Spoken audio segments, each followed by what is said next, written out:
આપ જોઈ રહ્યા છો સ્પાર્ક ટુડે ન્યૂઝ। પંચમહાલ જિલ્લાના સુપ્રસિદ્ધ યાત્રાધામ પાવાગઢ નજીક આવેલા વડા તળાવ 4 દિવસીય પંચમહોત્સવ કાર્યક્રમનો રાજ્ય કક્ષાના મંત્રી રમેશભાઈ કટારા દ્વારા શુભારંભ કરવામાં આવ્યો છે। ચાલુ વર્ષે 5 દિવસને બદલે 4 દિવસના પંચમહોત્સવનું આયોજન કરાયું છે, જેમાં સ્થાનિક ટુરિઝમને વેગ મળે તે માટે tent city, craft and food બજાર બનાવવામાં આવ્યું છે। સાથે જ 4 દિવસ સુધી સાંસ્કૃતિક સંધ્યાનું પણ આયોજન કરવામાં આવ્યું છે।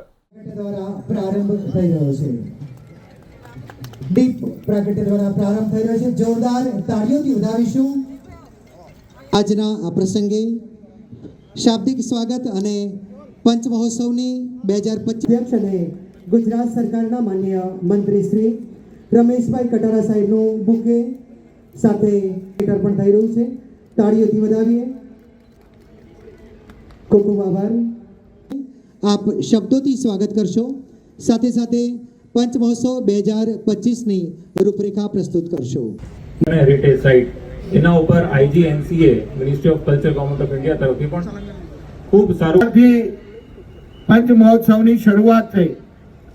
આપણા મધ્ય ગુજરાતની અંદર ક્યાંય આ પ્રકારનો મહોત્સવનું આયોજન થતું નથી।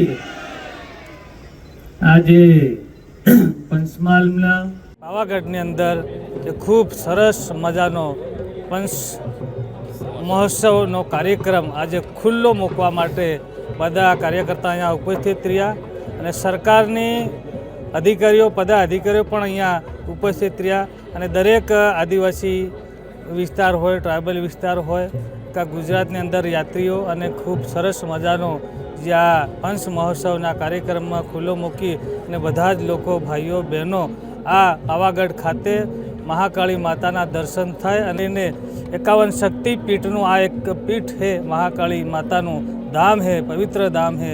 ખૂબ યાત્રીઓ અહીંયા આજે પંચ મહોત્સવનું શુભારંભ કર્યું છે, ત્યારે સૌ ભાઈઓ બહેનો આ પંચ મહોત્સવનો શુભ લાભ લો એવી હું અપેક્ષા રાખે।